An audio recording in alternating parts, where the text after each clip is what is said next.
معزز و محترم حاضرین سامعین و ناظرین، آج ہم انشاءاللہ سورۃ النساء کے جو مضامین ہیں اجمالی انداز میں ان کا خلاصہ سمجھنے کی کوشش کریں گے۔ ویسے ہم تو سوا پڑھ رہے ہیں، لیکن سورۃ النساء مکمل جو ہے وہ 1.5 پارے میں ہے، چونکہ ایک سورت کے جو مضامین ہیں آپس میں مربوط ہوتے ہیں، اس لیے پوری سورہ مبارکہ کا انشاءاللہ جائزہ لیں گے۔ سورۃ النساء کا جو زمانہ نزول ہے یہ 4 ہجری سے 5 ہجری کے آغاز تک ہے، یعنی غزوہ احد کے بعد ہے، اور غزوہ ذات الرقاع جو ہوا 4 ہجری میں یا 5 کے شروع میں، تو اس غزوہ کے موقع پر یہ آیات نازل ہوئیں، اور اس میں خصوصاً جو تیمم کا حکم اترا ہے تو اس موقع غزوہ بنی مستلق کے موقع پر پانی نہ ملنے کی وجہ سے وہ مسئلہ پیدا ہوا، تو وہاں پھر تیمم کا حکم اللہ تعالیٰ نے یہ اجازت عطا فرمائی۔ اس سورت کا نمبر 4 ہے، یعنی مصحفی ترتیب میں، اور نزول کی ترتیب میں اس کا نمبر 92 ہے۔ اس میں جو مضامین ہیں ان کا خلاصہ یہ ہے کہ امت مسلمہ سے خطاب بھی ہے۔ آیت کریمہ میں ظاہر ہے قرآن کریم حضور علیہ الصلوۃ والسلام کو ماننے والوں کے لیے اترا ہے، تاکہ جو نہیں مانتے ان کے لیے دعوت ہے، جو مانتے ہیں ان کے لیے اس کے تفصیلی احکام ہیں، تاکہ وہ اللہ رب العزت اور اس کے رسول صلی اللہ تعالیٰ علیہ وسلم کی اطاعت میں آئیں اور اپنی زندگی ان اصول و ضوابط کے مطابق گزاریں جو انہیں تعلیم فرمائے گئے ہیں۔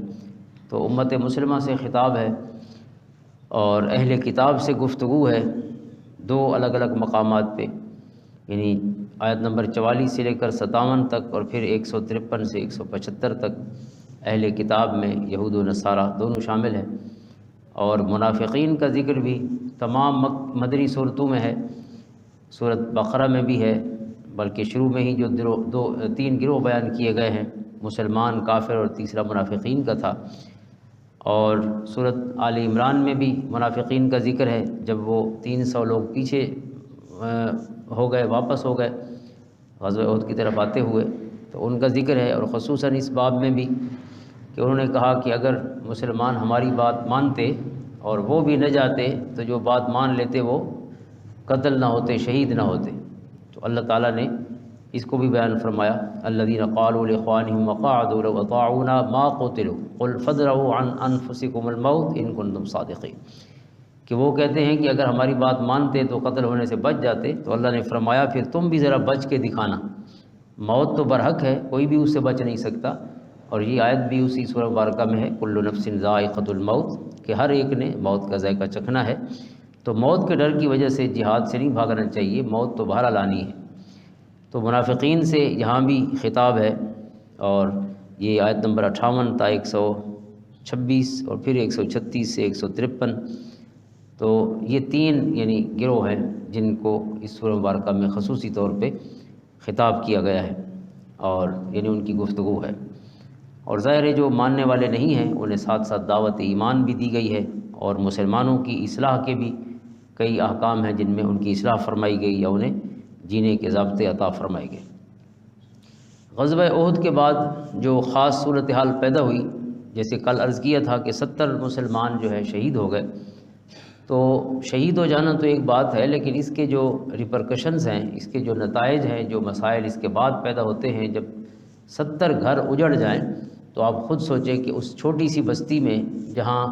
70 گھرانے بے آسرا ہو گئے، والد چلا گیا، بھائی چلا گیا، کمانے والا چلا گیا، تو ان کے بچے یا ان کی جو جائیداد تھی اس کی وراثت کے معاملات، تو اس لیے یہ ایک بہت بڑا خلا پیدا ہوا قوانین کے حوالے سے، کہ انہیں کس طرح قانون کی جو رہنمائی ہے فراہم ہو، تاکہ ان کی وراثت کیسے تقسیم ہو، اور پھر یتیموں کا بندوبست کون کرے، کیونکہ بہت سے بچے بڑی تعداد میں یتیم ہو گئے، اور جو فوت ہونے والے تھے پھر ان کی وراثت کی تقسیم کا مسئلہ بھی تھا، تو اس وقت تک یہ دونوں احکام نہیں اترے تھے۔ تو اس وجہ سے اس صورت میں جو تفصیلی 2 حکم ہیں، وہ ایک وراثت کی تقسیم کا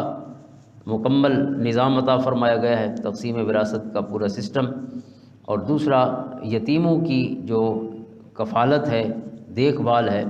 اس حوالے سے ان کے حقوق بھی بیان کیے گئے۔ اور پھر چونکہ 70 جو ان میں سے اکثر شادی شدہ تھے تو ان کی بیوائیں تھیں، تو ظاہر ہے ان کے بھی جو کفالت کا معاملہ ہے وہ بھی اس میں بیان ہوا ہے۔ اور جو 2 حکم ہیں خاص طور پہ اس میں صلاۃ خوف کا حکم ہے، خوف کی حالت میں نماز جو غزوہ ذات الرقاع کے موقع پر یہ ضرورت پڑی۔ اب اس میں یہ بڑا اہم ہے کہ خوف کی حالت میں اللہ نے فرمایا کہ تم جو 4 رکعت والی نماز ہے اس کی 2 پڑھو، اللہ نے تخفیف فرمائی، اور حضور علیہ الصلوۃ والسلام نے اس تخفیف کو عام سفر میں بھی اس کو جاری فرمایا، یعنی عام سفر، ویسے خوف کے سفر میں قرآن نے خاص طور پہ ذکر فرمایا کہ اگر یہ جنگ کی کیفیت ہو تو 4 کی 2 فرض پڑھے، لیکن عام سفر میں بھی حضور علیہ الصلوۃ والسلام نے فرمایا، اللہ نے یہ صدقہ اور رعایت عطا فرمائی ہے اور یہ اس پر بھی لاگو ہوگا۔ اب دوسرا پہلو اہم ہے کہ حالت سفر میں جو نماز کا طریقہ، حالت خوف میں جو نماز کا طریقہ بتایا گیا ہے، اگرچہ اس میں بہت سے اقوال ہیں آگے تفصیل میں، لیکن سمپل یہ ہے کہ ہر کوئی چونکہ حضور علیہ الصلوۃ والسلام کی اقتداء میں ہی نماز پڑھنا چاہتا تھا، تو اب حالت خوف بھی ہے اور حضور نے ہی امامت کرانی ہے۔ اگر 2 امام ہوتے تو مسئلہ کوئی نہیں تھا کہ آدھے حضور کے پیچھے پڑھ لیتے، آدھے کسی اور صحابی کے پیچھے پڑھ لیتے، لیکن چونکہ ہر ایک کی خواہش تھی کہ حضور ہی امامت فرمائیں، تو لہٰذا یہ حکم اترا ہے کہ 1 رکعت، ایک گروہ پہلے آئے حضور کے پیچھے 1 رکعت پڑھے، اور پھر وہ 1 رکعت پڑھ کے چلے جائیں دشمن کے سامنے، وہاں دفاع پہ چلے جائیں، اور جو دفاع کر رہے ہوں وہ جماعت واپس آئے اور وہ دوسری رکعت وہ پڑھیں حضور کے پیچھے، یعنی 1 رکعت پڑھ کے ایک جماعت چلی جائے، دوسری جماعت آ کے وہ 1 رکعت پڑھے جو حضور کی دوسری ہوگی اور ان کی پہلی ہو جائے گی، تو وہ اس کے بعد کھڑے ہو کر اپنی 1 رکعت جو رہ گئی تھی وہ پوری کریں گے، اور وہ جو 1 رکعت پڑھ کے حضور کے پیچھے چلے گئے تھے وہ پھر واپس آ کے وہ بھی اپنی رکعت پھر مکمل کریں گے۔ یہ جو کیفیات ہیں، ہماری بہت معروف کتاب ہے فقہ حنفی کی، جو حدیث کی کتاب بھی ہے، امام ابو جعفر طحاوی رحمۃ اللہ تعالیٰ علیہ کی، انہوں نے احادیث جمع کی ہیں، اس کی کیفیات مختلف ہیں، لیکن حضور کے پیچھے ہی بہرحال دونوں جماعتوں نے نماز پڑھنی تھی۔ تو ہمارے لیے جو سبق ہے وہ یہ ہے کہ حالت جنگ میں نماز تو نماز، اللہ تعالیٰ نے جماعت بھی ترک کرنے کی اجازت نہیں دی کہ آپ اکیلے اکیلے پڑھ لیں، جماعت اتنی اہمیت رکھتی ہے اللہ کی بارگاہ میں کہ حالت جنگ میں بھی با جماعت ہی پڑھنی،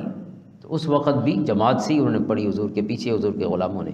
تو دوسرا حکم جو تیمم کے حوالے سے ہے، یہ غزوہ بنی مستلق کے موقع پر اترا کہ پانی جب اس کی دستیابی کا مسئلہ ہو، کئی کیفیات ہو سکتی ہیں، ایک تو سمپل ہے کہ پانی دستیاب نہ ہو تو ظاہر ہے پھر تیمم ہے، دوسرا یہ ہے کہ پانی دستیاب تو ہو لیکن انسان اسے استعمال نہ کر سکتا ہو اپنی بیماری کی وجہ سے، تو یہ بھی تیمم کی اجازت کی کیفیت ہے، اور تیسری یہ کیفیت بھی ہو سکتی ہے کہ پانی تو ہو لیکن کم ہو، یا بندہ اپنے پینے کی ضرورت پوری کر سکے اس سے، یا پھر طہارت کر سکے، وضو وغیرہ کر سکے، تو اس صورت میں بھی وہ پینے کے لیے پانی رکھ لے اور باقی جو نماز کا نظام ہے وہ تیمم سے چلائے۔ تو تیمم کا حکم بھی اس سورہ مبارکہ میں ہے، اور پھر آگے دہرایا بھی گیا، اگلی سورت جو ہم پڑھیں گے کل انشاءاللہ سورۃ مائدہ میں تیمم کا بھی اور پھر وضو کا حکم بھی اس میں بیان ہوا ہے۔ اب جو ایک اسلامی ریاست کے لیے جو چیلنجز تھے اس وقت، جس وقت یہ سورہ مبارکہ اتری، تو اس میں کئی پھر اصول و ضوابط ایک منظم ریاست کے لیے جو ضرورت تھے وہ عطا فرمائے گئے۔ اس میں اخلاق ہے، کئی تمدن سے متعلق ہیں، معاشرت، معیشت، تدبیر مملکت کے مختلف اصول، اور پھر مخالف قوتوں کا مقابلہ، مشرکین عرب بھی مسلمانوں کے مخالف تھے اور یہودی قبائل بھی مخالف تھے، اور تیسرا گروہ منافقین کا جو اندر رہ کر مسلمانوں کے خلاف سازشیں کرتا تھا، تو ان تینوں سے نمٹنے کے لیے گویا اندرونی اور بیرونی دفاع کے کئی احکام عطا فرمائے گئے، خصوصاً یہ حکم کہ یا ایھا الذین آمنوا خذوا حذرکم فانفروا ثبات او انفروا جمیعا، کہ اے ایمان والو ہمیشہ مستعد رہو، تیار رہو دشمن کے خلاف، یعنی ایسا نہیں کہ ہم اللہ پہ بھروسہ کر کے بیٹھے رہیں اور کوئی اسلحے کی تیاری ہی نہ ہو، نہیں بلکہ اپنا اسلحہ، اپنے اسباب مکمل اختیار کرنے چاہیے، یہی حکم ہے۔ تو اس وجہ سے یہ مسلمانوں کو خاص طور پہ یاد رکھنا چاہیے کہ یہ نہیں کہ ہم ہاتھ پہ ہاتھ دھرے بیٹھ جائیں کہ اب اللہ ہی مالک ہے اور اللہ ہی خیر کرے گا، نہیں، اس کے لیے یہ جو آج کل اصطلاح استعمال ہوتی ہے جس کو اینڈ ڈیٹرنس کہتے ہیں، یا ایک اور MCD کی اصطلاح ہے کہ منیمم کریڈیبل ڈیٹرنس، یعنی اتنا انسان کے پاس اسلحہ ہو کہ دشمن کو کم سے کم ذہن میں رہے کہ اس کے پاس بھی کچھ پڑا ہے، یعنی آنکھیں بند کر کے نہ چڑھ دوڑے۔ تو اس وجہ سے مختلف ممالک جو ایک یعنی ایٹامک پاور حاصل کرنے کی کچھ کوشش کر رہے ہیں یا کچھ نے کی ہوئی ہے، تو یہ اصل میں منیمم ڈیٹرنس ہے، دشمن کو روکنے کا ایک کم سے کم یعنی اہتمام ہے کہ اسے پتہ ہو کہ اس کے پاس اور کچھ نہیں ہوگا تو وہ یہ ایٹمی ہتھیار بھی استعمال کر سکتا ہے سیلف ڈیفنس میں، تو وہ تو ایسی ایک بڑے پیمانے کی پھر تباہی لائیں گے تو کہ اس سے کوئی نہیں بچتا۔ تو بہرحال یہ تو الگ چیز ہے، لیکن قرآن نے حکم فرمایا کہ تیاری مکمل رکھنی چاہیے، اسباب اختیار کرنا چاہیے اور مسبب پہ بھروسہ کرنا چاہیے۔ جیسے حضور نے فرمایا کہ اعقل و توکل، پہلے گھٹنا باندھو اونٹ کا اور پھر اللہ پہ بھروسہ کرو۔ آپ اسے کھلا چھوڑ دیں اپنی سواری کو، جیسے آج کل آپ گاڑی کو موٹر سائیکل کو تالا بھی نہ لگائیں اور باہر گلی میں کھڑی کر کے سو جائیں، تو ظاہر ہے آپ نے اپنے حصے کا کام ہی نہیں کیا، اپنے تالے والے پورے سنبھالیں، اس کے بعد اللہ پہ چھوڑیں۔ تو اس باب میں بھی خصوصاً تیار رہنے کا حکم فرمایا گیا دشمنوں کے لیے، چاہے اندرونی ہوں یا بیرونی ہوں۔ اور جو پھر عام حکم ہے اس میں وہ نکاح کے احکام بھی ہیں، اس میں یتیموں کے احکام بھی ہیں ان کی کفالت کے حوالے سے، اور وراثت کے احکام تو بہت ہی تفصیل سے بیان فرمائے گئے۔ اب جو وراثت کے احکام ہیں ان میں جو یاد رکھنے والی بات ہے وہ بہت اہم ہے کہ ایک تو جو بھی وراثت میں جس کا جو حصہ بنتا ہے اس کو بیان کر دیا گیا ہے، یعنی خاوند کا حصہ کیا ہوگا، اگر بیوی فوت ہوئی تو خاوند کا کیا ہوگا، خاوند فوت ہوا تو بیوی کا کیا ہوگا، یا بچوں کا کیا ہوگا، صرف بیٹیاں ہوں تو کیا حصہ ہوگا، اگر بیٹیاں دونوں ہوں تو کیا ہوگا، ایک بیٹی ہو تو کیا ہوگا، دو بیٹیاں یا دو سے زیادہ ہوں، تمام یعنی تفصیل اس میں بیان فرمائی گئی۔ اب اس میں ایک کیفیت یہ ہے کہ کبھی کبھی کوئی رشتہ دار یا ویسے غریب غربا تقسیم وراثت کے وقت آ جاتے ہیں، تو ایک آیت ہے علماء نے کہا ہے کہ اس پہ ہماری توجہ کم ہے لیکن اس کی طرف توجہ کرنی چاہیے،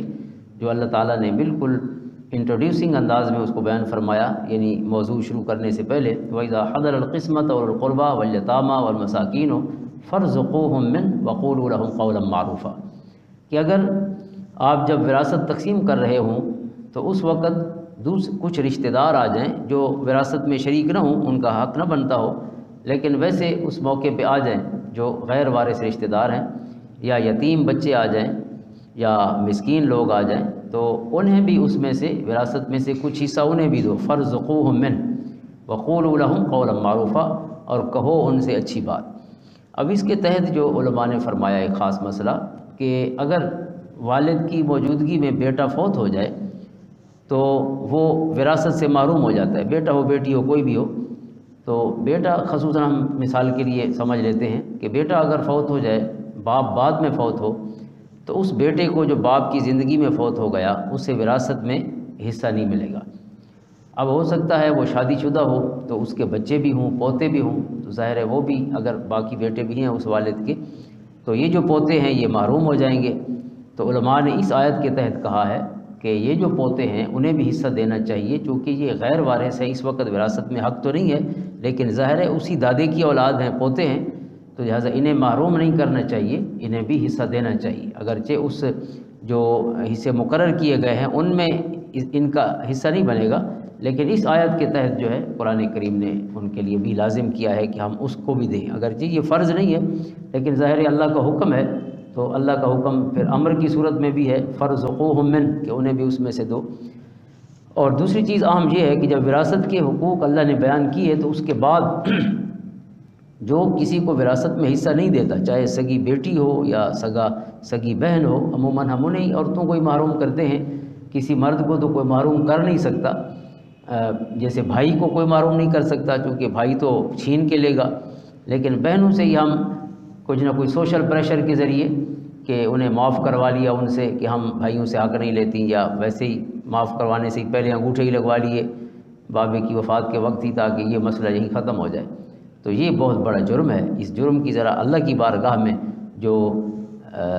سینسٹیوٹی ہے، حساسیت ہے، تو وہ آپ اندازہ کریں کہ کسی ایمان والے کے لیے جہنم میں ہمیشہ رہنے کی سزا نہیں ہے، لیکن دو قسم کے گناہ ہیں جو اسی صورت میں بیان ہوئے. ایک وہ جو وراثت میں حق نہیں دیتا کسی بھی رشتے والے کو جس کا اللہ نے مقرر فرمایا حق، تو وہ اتنا بڑا جرم ہے کہ وَمَن يَعْصِ اللَّهَ وَرَسُولَهُ وَيَتَعَدَّ حُدُودَهُ يُدْخِلْهُ نَارًا خَالِدًا فِيهَا وَلَهُ عَذَابٌ مُّهِينٌ، کہ اللہ تعالیٰ اسے ایسی آگ میں داخل کرے گا جس میں وہ ہمیشہ رہے گا اور اس کے لیے بہت ہی ذلیل کرنے والا عذاب ہے. اب یہ عموماً جو سزا ہے قرآن کریم میں یہ کفار کے لیے بیان ہوئی ہے، لیکن یہاں وراثت کے حقوق ظاہر مسلمانوں کے لیے بیان کیے گئے ہیں. تو جو مسلمان بھی یہ جرم کرتا ہے تو اللہ کی بارگاہ میں یہ اتنا بڑا جرم ہے، یہ اس یعنی جرم کی جو شدت ہے اللہ کی بارگاہ میں اتنی ہے کہ اسے بھی دوزخ میں ہمیشہ رہنے کی وعید سنائی ہے. اسی طرح آگے قتل کے حوالے سے جو احکام بیان ہوئے ہیں، قتل عمد اور قتل خطا، یعنی جان بوجھ کے تو کوئی مسلمان کسی کو قتل کر نہیں سکتا. یہ اسی موضوع کے بالکل شروع میں بھی فرمایا گیا ہے،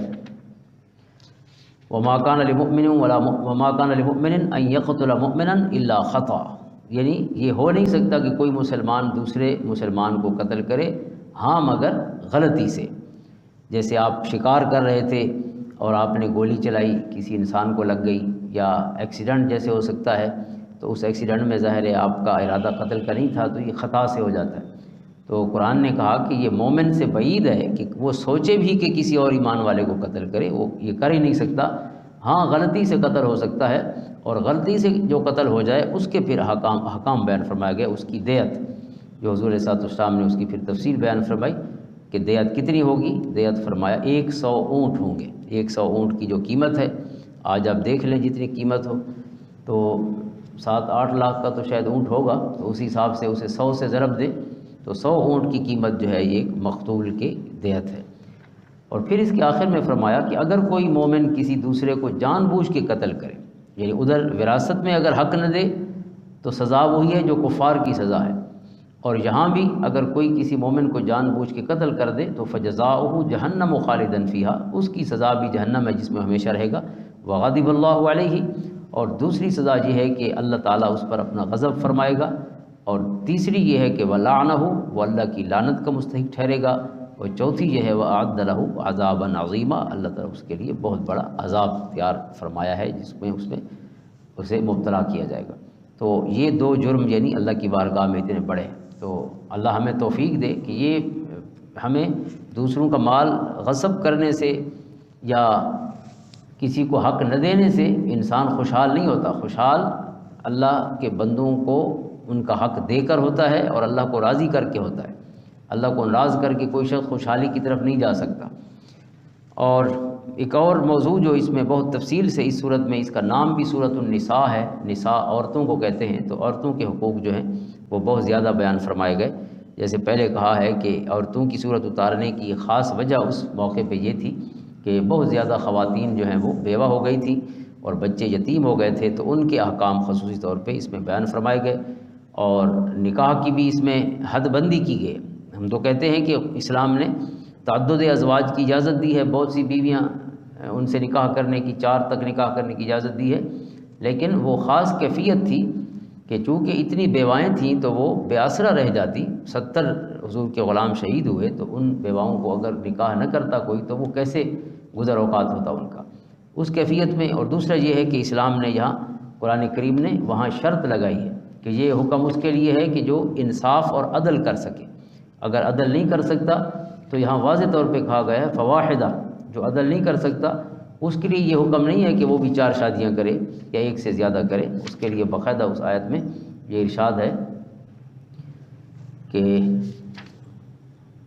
فَإِنْ خِفْتُمْ أَلَّا تَعْدِلُوا فَوَاحِدَةً أَوْ مَا مَلَكَتْ أَيْمَانُكُمْ، کہ اگر عدل نہ کر سکو کہ کسی ایک کے ساتھ تو آپ تعلق بھی رکھیں، اس کی ضرورتیں بھی پوری کریں اور باقیوں کو لٹکتا چھوڑ دیں، جیسے آگے پھر فرمایا گیا، تو یہ پھر اس صورت میں اجازت نہیں ہے بلکہ اللہ کے ہاں بہت بڑا جرم ہے. اب عورتوں کے جو حقوق مختلف صورتوں میں بیان ہوئے ہیں، اس صورت میں بھی کافی ساری ان میں آیات ہیں. اور کل جو ہم نے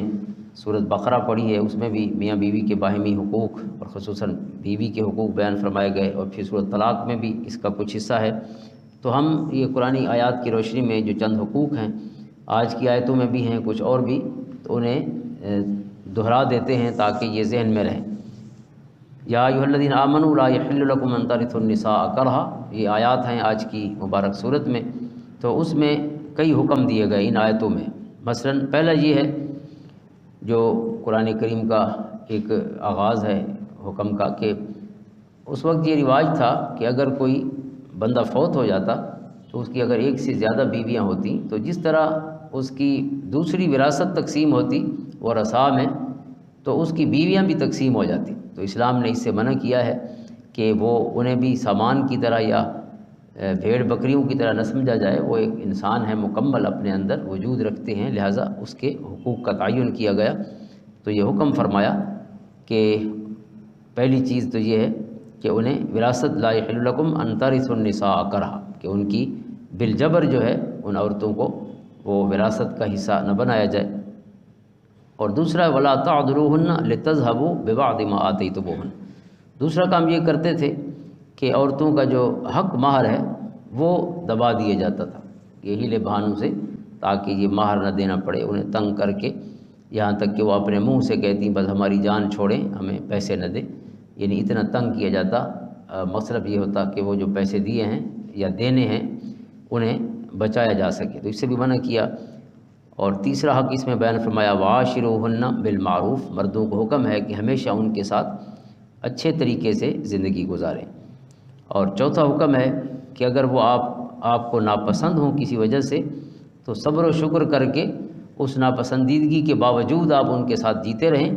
اللہ آپ کو اس صبر پر بہترین اجر عطا فرمائے گا۔ اور وہ اجر کیا ہے؟ وَيَجْعَلُ اللَّهُ فِيهِ خَيْرًا كَثِيرًا، کہ آپ کو جو عادت پسند نہیں ہوگی اللہ تعالیٰ اسی کی وجہ سے آپ کو خیر کثیر، بہت سے انعامات، رزق بھی کشادہ اور بچے بھی اور صحت بھی اور جو بھی خیر کثیر، تو ظاہر ایک بہت بڑا خزانہ ہے اللہ کی طرف سے، ہر نعمت اس میں شامل ہے، اللہ تعالیٰ اس کے بدلے میں آپ کو عطا فرمائے گا۔ اور پھر اس میں فرمایا کہ اگر آپ طلاق دینے کی نوبت آ جائے اور جس کو طلاق دے رہے ہیں اس بیوی کو آپ مہر کی صورت میں یا بغیر مہر کے تحفے اور ہبہ کی صورت میں اس کو پلاٹ دے چکے ہیں، زیور دے چکے ہیں، پیسے دے چکے ہیں، تو قرآن کا یہ حکم ہے کہ وہ اس سے واپس نہ لیں جو دے چکے ہیں۔ اگرچہ یہاں قنطاراً کا لفظ ہے کہ وَإِنْ أَرَدْتُمْ اسْتِبْدَالَ زَوْجٍ مَكَانَ زَوْجٍ وَآتَيْتُمْ إِحْدَاهُنَّ قِنطَارًا فَلَا تَأْخُذُوا مِنْهُ شَيْئًا، قنطار کہتے ہیں ڈھیروں سونا، یعنی بہت غیر معینہ مقدار میں دولت آپ دے چکے ہیں، چاہے وہ پیسوں کی صورت میں ہے یا وہ مویبل یا امویبل پراپرٹی ہے، تو فرمایا وہ اس سے واپس نہ لیں، کیونکہ آپ نے ان کے ساتھ کتنا قرب کا وقت گزارا ہے، یہ بھی ساتھ فرمایا فَلَا تَأْخُذُوا مِنْهُ شَيْئًا أَتَأْخُذُونَهُ بُهْتَانًا وَإِثْمًا مُبِينًا وَكَيْفَ تَأْخُذُونَهُ وَقَدْ أَفْضَىٰ بَعْضُكُمْ إِلَىٰ بَعْضٍ وَأَخَذْنَ مِنْكُمْ مِيثَاقًا غَلِيظًا،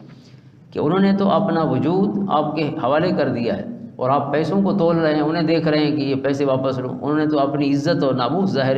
اپنا سب کچھ آپ کو دے دیا ہے، ایک بیوی کے طور پہ سونپ دیا ہے، اور آپ جو ہے اپنے پیسوں کو ہی تولتے اور گنتے رہ جائیں گے، تو لہٰذا یہ بھی ان کا حق ہے کہ قرآن کہتا ہے واپس لے لیں۔ اور یہ بدقسمتی ہے ہمارے ہاں اس شعور کی کہ میاں بیوی میں اگر جدائی ہو بھی جاتی ہے تو ہفتوں اور مہینوں تک پھر سامان پر لڑائی جاری رہتی ہے کہ یہ ہمارا زیور ہے اور وہ سامان، وہ کرسیاں ہماری ہیں اور وہ بیڈ ہمارا ہے، اور اس پر خامند قابو کرنے کی کوشش کرتا ہے۔ قرآن نے کہا جو آپ نے دیا ہے وہ بھی واپس لے لیں، چاہے کہ اس کے ماں باپ والا بھی آپ رکھنے پہ بضد ہو کہ جو اس کے ماں باپ نے دیا تھا وہ بھی نہیں اٹھانے دیتے۔ تو اور پھر ایک حکم جو بڑا اہم ہے اسی سورہ مبارکہ میں وہ ہے وَآتُوا النِّسَاءَ صَدُقَاتِهِنَّ نِحْلَةً، کہ انہیں جو مہر ادا کرو وہ منہ بنا کے نہ کرو، خوش دلی سے ادا کرو، اسے چٹی اور جرمانہ سمجھ کے ادا نہ کرو، بلکہ یہ حق ہے، آپ اسے دیں گے تو انشاءاللہ آپ کی زندگی میں خوشحالی آئے گی۔ اور دوسرا حق اس میں جو بیان ہوا ابھی ذکر کیا ہے وہ عدل کا ہے کہ اگر آپ عدل کر سکیں تو آپ کو اجازت ہے ایک سے زیادہ نکاح کی، اگر عدل نہیں کر سکتے تو پھر فواحدتاً کا قرآن کا بالکل صحیح حکم ہے کہ پھر آپ ایک ہی بیوی رکھ سکتے ہیں۔ اور پھر آگے فرمایا وَلَن تَسْتَطِيعُوا أَن تَعْدِلُوا بَيْنَ النِّسَاءِ وَلَوْ حَرَصْتُمْ، یعنی عدل کتنا ضروری ہے۔ اللہ نے فرمایا کہ اگر تم چاہو بھی تو اپنی بیویوں میں عدل نہیں کر سکتے، یعنی ایک تو پیسوں کے حوالے سے ہے یا ضرورتیں پوری کرنا ہے، کپڑا، مکان یا جو ان کی باقی ضرورتیں ہیں رزق کی وہ پوری کرنا، ایک ہے دل کی محبت، ظاہر ہے دل کی محبت تو سب سے ایک جیسی نہیں ہو سکتی، رجحان جو ہے وہ مختلف ہوگا۔ تو آگے فرمایا فلا تمیلوا کل المیل فتذروها کالمعلقہ، یعنی آپ 100% عدل تو کر ہی نہیں سکتے، اللہ تعالیٰ آپ کو اس کا مکلف کرتا ہے کہ کم سے کم یہ تو نہ کریں کہ ایک کی طرف بالکل جھک جائیں اور دوسری کو لٹکتا ہوا چھوڑ دیں، یعنی اس کی بنیادی ضرورتیں بھی پوری نہ کریں اور دوسری کے لیے آپ کے سارے خزانوں کے منہ کھلے ہوں، تو یہ بھی ان کا حق ہے کہ عدل اس انداز میں کیا جائے۔ اور پھر آگے ان کا جو روٹی کپڑا مکان ہے، وعلی المولود لہ رزقہن وکسوتہن بالمعروف، وہ صورت بقرہ میں فرمایا کہ ان کی جو کھانا پینا ہے یا کپڑے ہیں وہ خاوند کی ذمہ داری ہے کہ وہ ادا کرے۔ اور پھر سورۃ طلاق میں فرمایا فَإِنْ أَرْضَعْنَ لَكُمْ فَآتُوهُنَّ أُجُورَهُنَّ۔ اب اس میں آپ دیکھیں عورت کو کتنا اسلام نے اہمیت بھی دی ہے اور اس کو حق بھی دیے ہیں کہ عورت جو ہے اس کو کوئی ملکیت نہ سمجھا جائے کہ آپ کی ملکیت ہے یا آپ کی غلام ہے، یہاں تک اس کو آزادی ہے کہ اگر بچہ پیدا ہو جائے، اس کا بچہ یا بچی، تو اس کو دودھ پلانا ظاہر ہے عورت کی ذمہ داری ہے، لیکن قرآن کہتا ہے کہ یہ اس کی ذمہ داری اللہ کی طرف سے اس انداز میں نہیں ہے کہ وہ ضرور پلائے۔ ہاں اگر وہ اپنے دودھ پلانے کی اجرت لینا چاہے تو یہ خاوند پر لازم ہے کہ اس کو اجرت دے، اور ساتھ ہی فَإِنْ أَرْضَعْنَ لَكُمْ فَآتُوهُنَّ أُجُورَهُنَّ، اگر وہ تمہارے لیے دودھ پلاتی ہیں تو آپ ان کا اجر دیں، ان کی اجرت دیں۔ وَأْتَمِرُوا بَيْنَكُمْ بِمَعْرُوف، اور آپس میں مشورہ کریں دستور کے مطابق۔ اس حوالے سے یعنی عورت کو ایسا نہیں کہ آپ خود آرڈر ہی کرتے چلے جائیں، اسے مشورے میں شریک کریں۔ وَإِنْ تَعَاسَرْتُمْ فَسَتُرْضِعُ لَهُ أُخْرَىٰ، اگر اس کو دودھ پلانے میں کوئی مشقت ہو، تکلیف ہو، عورت کو کوئی ہو سکتا ہے صحت کے حوالے سے یا کوئی اور پرابلم ہو، تو قرآن کہتا ہے کہ پھر کسی اور کو دودھ کے لیے مقرر کریں، کسی اور عورت سے دودھ پلوائیں۔ یعنی زبردستی آپ دودھ بھی نہیں پلوا سکتے بیوی سے کہ خام خواہ میرے بچوں کو دودھ پلاؤ، جو ظاہر ہے اس کے بھی بچے ہیں، لیکن اگر وہ اس دودھ پلانے کی خود بھی اجرت مانگے تو قرآن نے اس کو یہ حق بھی دیا ہے۔ اور پھر اگر کوئی ناراضگی ہو جائے، مناقشہ ہو جائے، تو اس سورہ مبارکہ میں اس کے لیے 2 حکم خاص طور پہ بیان فرمائے گئے ہیں۔ ایک حکم یہ ہے کہ اگر یہ ڈر ہو کہ خاوند اس پر سختی کرے گا، وَإِنِ امْرَأَةٌ خَافَتْ مِنْ بَعْلِهَا نُشُوزًا أَوْ إِعْرَاضًا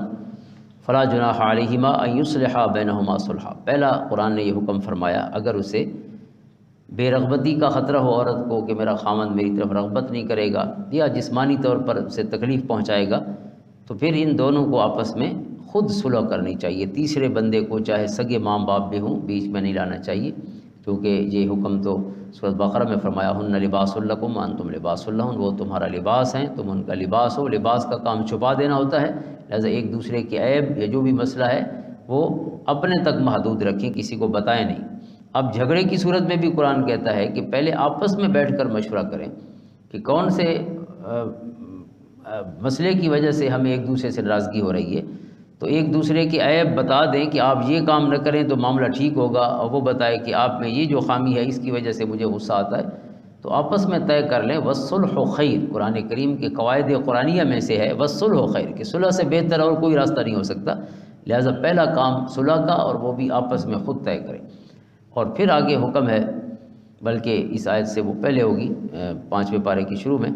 اس میں فرمایا وَإِنْ خِفْتُمْ شِقَاقَ بَيْنِهِمَا فَبَعْثُوا حَكَمًا مِّنْ أَهْلِهِ وَحَكَمًا مِّنْ أَهْلِهَا إِنْ يُرِيدَا إِصْلَاحًا يُوَفِّقِ اللَّهُ بَيْنَهُمَا، اگر آپس میں صلح نہ ہو سکے تو پھر حکم مقرر، ثالث مقرر کر دیے جائیں، ایک بیوی کی طرف سے ہو، ایک خاوند کی طرف سے ہو، اور وہ پھر فیصلہ کرے۔ إِنْ يُرِيدَا إِصْلَاحًا يُوَفِّقِ اللَّهُ بَيْنَهُمَا، یہاں اللہ تعالیٰ نے یہ فرمایا کہ اگر وہ جو منانے والے ہیں، صلح کرانے والے ہیں، ان کے دل میں اخلاص ہوگا اور اصلاح کا جذبہ ہوگا تو اللہ تعالیٰ خود مدد فرمائے گا اور ان کو رسوا نہیں ہونے دے گا، اللہ تعالیٰ انہیں کامیابی سے واپس لوٹائے گا کہ وہ میاں بیوی میں صلح میں کامیاب ہو جائیں گے، اگر سچے دل سے جائیں۔ یہ نہیں کہ بس اس نے ووٹ دیا ہے اور کہتا ہے کہ آپ ہماری طرف سے جائیں، تو اس طرح اس کو خود ایک یعنی برڈن سمجھ کے نہیں، بلکہ اخلاص کے ساتھ اور درد رکھتے ہوئے کہ یہ گھر اجڑے نہیں اور بستر ہے، تو اللہ تعالیٰ پھر خود اس کی مدد فرمائے گا۔ اسی طرح ایک اور حکم ہے دوران عدت جو عورت کے حقوق بیان فرمائے گئے، سورۃ طلاق میں ان کا تفصیلی ذکر ہے۔ اسکنوہن من حیث سکنتم من وجدکم، طلاق کے بعد بھی عدت مکمل ہونے تک خاوند اس کو گھر سے نہیں نکال سکتا، بلکہ گھر میں رکھ کے اس کی تمام ضرورتیں بھی پوری کرے گا۔ ولا تضارهن لتضيقوا عليهن، اور نہ انہیں کوئی تکلیف پہنچائے اس دوران تاکہ وہ خود ہی گھر چھوڑ جائے، یعنی طلاق دینے کے بعد چونکہ عدت مکمل ہونے تک وہ 3 مہینے ہے، ثلاثۃ قروء ہے، یا وہ وضع حمل ہے۔ وضع حمل تو ہو سکتا ہے وہ 8 مہینے بعد بچہ پیدا ہو یا 9 مہینے ابھی رہتے ہوں پورا، تو بہرحال وہ ذمہ دار ہے، اس پورے عرصے کا خرچہ بھی دے گا، رہائش کا بھی، کھانے پینے کا بھی، اور ساتھ وَإِن كُنَّ أُولَاتِ حَمْلٍ فَأَنفِقُوا عَلَيْهِنَّ حَتَّى يَضَعْنَ حَمْلَهُنَّ، اگر وہ حمل والی ہوں تو جب تک وہ بچہ پیدا نہیں ہوتا اس وقت تک انفقوا علیہن، حکم ہے کہ تم ان کا خرچہ جو ہے وہ برداشت کرو۔ اب یہاں طلاق ہو جاتی ہے، ایک تو طلاق کا طریقہ بھی ہمیں نہیں آتا، آنکھیں بند کر کے ہر کوئی 3 طلاقیں اور 6 طلاقیں اور انلمیٹڈ طلاقیں دیتا رہتا ہے۔ سورۃ طلاق کی پہلی آیت ہے کہ طلاق جو ہے وہ حالت طہر میں دی جائے، جب عورت پاک حالت میں ہو اس وقت دی جائے، اور طلاق احسن یہ ہے کہ پاک حالت میں دی جائے، اور دوسرا یہ ہے کہ اس پاکیزگی میں جس میں میاں بیوی ملے نہ ہوں، آپس میں مباشرت نہ کی ہو، اس وقت طلاق دیجیے۔ یعنی طلاق دیتے وقت بھی کچھ آنکھیں کھولی جائیں، یہ احکام تفصیلیں اس وجہ سے ہے کہ آنکھیں بند کر کے یہ کرنے کا کام نہیں، یہ سوچ سمجھ کے کرنے کا کام ہے۔ تو اگر اتنا انسان اپنے آپ کو سوچنے کا موقع دے دے تو طلاق کی نوبت ہی نہیں آتی۔ طلاق تو آنکھیں بند کر کے کرنے کی وجہ سے ہو جاتی ہے، ورنہ کسی سے پوچھ لے یا خود سوچے کہ کیا اس وقت میں دے سکتا ہوں جو کیفیت ہے یا کنڈیشن ہے، تو انشاءاللہ پھر نوبت ہی نہیں آئے گی۔ تو اس لیے اگر کسی نے ایک طلاق مثلا دے دی جس کی رجوع ہو سکتا ہے جب، تو اگر اس نے اس وقت دی جب وہ پاکیزگی کی حالت میں نہیں تھی عورت، یعنی اس اپنے مخصوص ایام میں تھی، تو اس پر واجب ہے کہ رجوع کرے، واپس لے، کیونکہ یہ قرآن کا حکم ہے، پہلی آیت سورۃ طلاق کی، اور حضرت عبداللہ ابن عمر رضی اللہ تعالیٰ کے حوالے سے اتری اور انہیں وہ واپس لی، رجوع کیا یعنی۔ تو پہلے تو رجوع والی طلاق ہی دینی چاہیے، پہلی دفعہ ہی اپنے ہاتھ کاٹ کے نہیں رکھ دینے چاہیے، یعنی یہ احکام سمجھنے چاہیے۔ اچھا، پھر قرآن نے کہا وَلَا تُمْسِكُوهُنَّ ضِرَارًا لِتَعْتَدُوا، سورۃ بقرہ میں ہے کہ کبھی بھی اس لیے نہ روکے رکھو کہ تاکہ انہیں تنگ کر دے، ان پر زیادتی کرو۔ کئی بندے اس طرح کرتے ہیں، اور یہ کفار کا طریقہ تھا کہ نہ طلاق دینا اور نہ بسانا، اور کفار کے ہاں تو چونکہ طلاقوں کا بے حساب کام ہوتا تھا، اسلام نے 3 مقرر کر دی آسانی کے لیے، تاکہ 3 کے بعد پھر کوئی بدماشی کرنے کی کوشش نہ کرے، کیونکہ کفار کیا کرتے تھے، طلاقیں دے دی اور پھر کہتے تھے ہم نے رجوع کر لیا۔ اب بیوی بیچاری جو ہے نہ اسے اپنے پاس بساتے تھے، اور جب وہ کہیں اور نکاح کا سوچتی تھی وہ کہتے تھے ہم تو رجوع کر چکے ہیں، انہیں طلاق نہیں دی۔ لہذا اسلام نے اس میں لمیٹیشنز رکھ دی ہیں، کچھ تحدید فرما دی ہے کہ 3 اگر دے دی ہیں تو مغلظہ ہو جائے گی، اس کے بعد ادھر واپس نہیں آ سکتی، چاہے رجوع کرتا پھرے،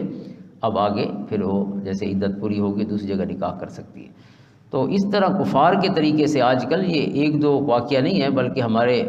خصوصاً دیہاتوں میں یا شہروں میں بھی ہوگا کہ یہ ایک بالکل ٹرینڈ ہے، جس عورت سے نہیں بنتی نہ اس کو طلاق دیتے ہیں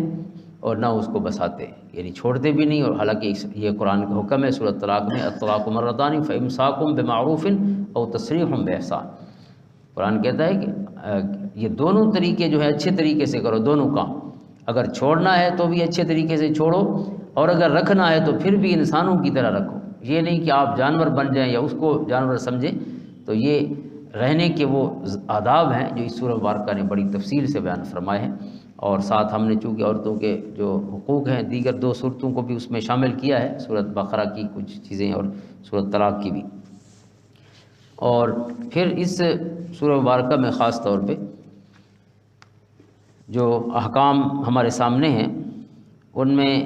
ایک تو امانت داری کا حکم ہے، خاص طور پہ ان اللہ یأمرکم ان تؤدوا الامانات الی اہلھا واذا حکمتم بین الناس ان تحکموا بالعدل، کہ یہ واحد آیت ہے جو کعبہ شریف کے اندر اتری ہے، اس میں فرمایا گیا کہ اللہ تعالیٰ تمہیں حکم فرماتا ہے کہ عہدہ اس کو دو جو اس کی اہلیت رکھتا ہو، یعنی آپ سمجھیں میرٹ سسٹم، اور دوسرا ہے وَإِذَا حَكَمْتُمْ بَيْنَ النَّاسِ أَن تَحْكُمُوا بِالْعَدْلِ، دوسرا ہے عدل اور انصاف۔ اب اس عدل اور انصاف کے واقعات پھر اس سورۃ مبارکہ میں جو بیان ہوئے بڑے اہم ہیں، کہ حضور علیہ الصلوۃ والسلام کے سامنے 2 بندے حاضر ہوئے، ایک یہودی تھا اور ایک ظاہراً مسلمان تھا، تو حضور نے یہودی کے حق میں فیصلہ کر دیا۔ تو جب یہ سنا مسلمان نے، کیونکہ اسے یہ امید تھی کہ چاہے میں جھوٹا بھی ہوں لیکن پھر بھی مسلمان ہونے کی وجہ سے حضور میری رعایت فرمائیں گے، آپ نے تو یہودی کے حق میں فیصلہ کر دیا جس کا حق بنتا تھا۔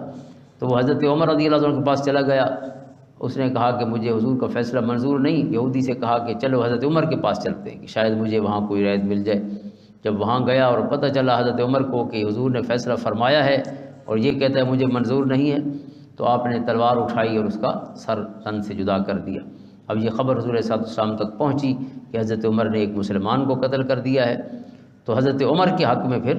یہ آیت کریمہ اتری، فلا وربک لا یؤمنون حتی یحکموک فیما شجر بینہم ثم لا یجدوا فی انفسہم حرجا مما قضیت ویسلموا تسلیما۔ کوئی اس وقت تک مومن ہو ہی نہیں سکتا کہ جب تک حضور کے ہر فیصلے کو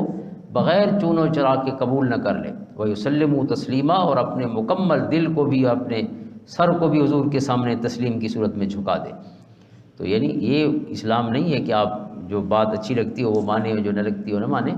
تو عدل و انصاف کا یہ حکم ہے اسلام کا کہ چاہے وہ مسلمان ہے یا غیر مسلم ہے، جب عدل کی بات ہے، انصاف کی بات ہے، تو اس میں مذہب بھی نہیں دیکھنا۔ یہی واقعہ پھر آگے بیان ہوا، انا انزلنا الیک الکتاب بالحق لتحکم بین الناس بما اراک اللہ، یہ جو مبارک رکوع ہے۔ ایک شخص وہ بھی ظاہر مسلمان تھا، جو دراصل منافق تھا، طعمہ بن عبیرک، اس نے چوری کی، کسی کی آٹے کی بوری چرائی اور جا کے رکھ آیا یہودی کے پاس، زید بن سمین اس یہودی کا نام تھا، اس کے پاس جا کے رکھ دی، یعنی چوری کر کے لے گیا اور وہاں امانت رکھ دی کہ میں بعد میں لے جاؤں گا۔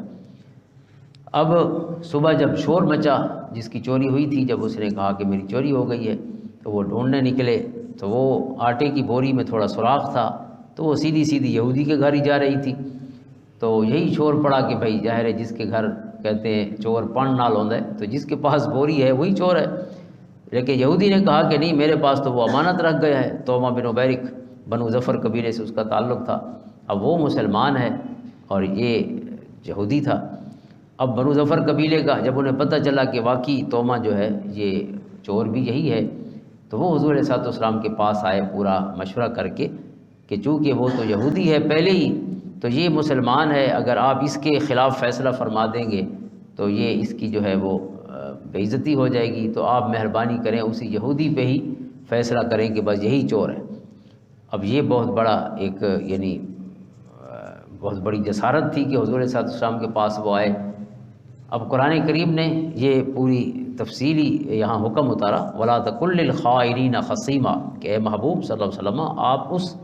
روشنی کے مطابق فیصلہ فرمائیں، بما اراک اللہ، اللہ نے آپ کو جو دکھا دیا ہے، اللہ نے آپ کو بتا دیا ہے کہ چور کون ہے، لہٰذا آپ کبھی بھی کسی جھوٹے اور دو نمبرے کا وکیل مت بننا، اس کی طرف سے وکالت مت کرنا، لا تقل للخائنین خصیما، کبھی بھی، ان اللہ لا يحب من کان خوانا اثیما، اللہ اس کو پسند نہیں کرتا جو خائن ہو اور گناہ گار ہو۔ لہٰذا پھر آگے فرمایا، ہا انتم ہؤلاء جادلتم عنہم فی الحیات الدنیا فمن یجادل اللہ عنہم یوم القیامۃ ام من یکون علیہم وکیلا، یہاں تو تم جھوٹے لوگوں کے ساتھ کھڑے ہو سکتے ہو، کچھ نہ کچھ لوگ ہمارے لیے، فرمایا قیامت تک کے لیے چونکہ حکم ہے، فرمایا قیامت کے دن ان کا ساتھ کون دے گا۔ یہاں تو جھوٹوں کو وکیل بھی مل جاتے ہیں، چونکہ دو نمبروں کے ساتھ تو ایک دنیا ہوتی ہے، تو فرمایا اللہ کے ہاں جب کھڑے ہوں گے، فمن یجادل اللہ عنہم یوم القیامۃ ام من یکون علیہم وکیلا، وہاں ان کے حق میں کون اللہ کے ساتھ آرگومنٹیشن کرے گا یا ان کی وکالت کون کرے گا۔ تو اس لیے انصاف جو ہے یہ اتنا اہم حکم ہے کہ اس کے لیے نہ قوم دیکھنی ہے، نہ قبیلہ دیکھنا ہے، نہ مذہب دیکھنا ہے۔ یا ایھا الذین آمنوا کونوا قوامین بالقسط شہداء للہ، آگے پھر فرمایا کہ اے ایمان والو ہمیشہ انصاف کے ساتھ کھڑے ہونا، کبھی دو نمبری کے ساتھ کھڑا نہ ہونا، اور دو نمبروں کے ساتھ ولو علی انفسکم او الوالدین والاقربین، چاہے اپنا نقصان بھی آپ کو 100% نظر آ رہا ہو، یا اپنے والدین یا رشتہ داروں کے خلاف بھی کھڑا ہونا پڑے، لیکن کھڑنا ہمیشہ انصاف کے ساتھ ہی کھڑا ہونا، کبھی ظلم اور زیادتی اور دو نمبروں کے ساتھ، خائنین کے ساتھ کھڑا نہیں ہونا، کیونکہ اللہ تعالیٰ خائنین کو پسند نہیں فرماتا۔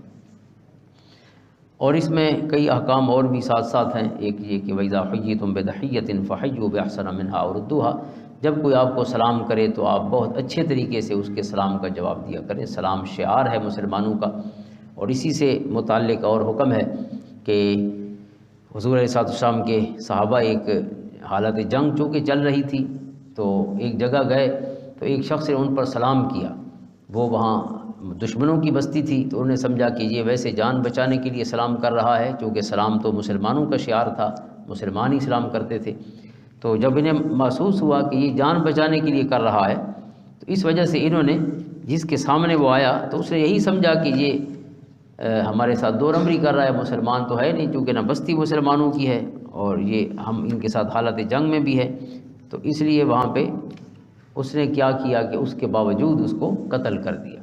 اب یہ واقعات جو ہیں کتب سیر میں، ایک تو بخاری مسلم میں ہے حضرت اسامہ بن زید رضی اللہ عنہ کے حوالے سے، اور اس کے علاوہ بھی واقعات ہیں، تو ہو سکتا ہے یہ کئی واقعات اس طرح پیش آئے ہوں۔ تو جب اس کو قتل کر دیا تو حضور صلی اللہ علیہ وسلم تک یہ خبر پہنچی کہ فلاں شخص نے آپ کے غلام نے ایک شخص کو اس نے اپنا اسلام ظاہر کیا، سلام کرنے کا مطلب اپنے آپ کو مسلمان ظاہر کرنا تھا، لیکن انہوں نے پھر بھی اس کو قتل کر دیا۔ تو حضور صلی اللہ علیہ وسلم نے، جو بخاری مسلم میں حدیث ہے وہ حضرت اسامہ بن زید کے حوالے سے ہے کہ ان سے یہ کام ہو گیا تھا، تو حضور نے انہیں بلایا یا پوچھا تو انہوں نے عرض کی حضور اس نے تو ڈر کی وجہ سے کلمہ پڑھا تھا، کیونکہ اگر مسلمان ہوتا تو پہلے کچھ ظاہر ہوتا، اسی وقت جب وہ جان خطرے میں پڑی تو اس نے اپنا مسلمان ہونا ظاہر کیا۔ تو اس موقع پر حضور نے فرمایا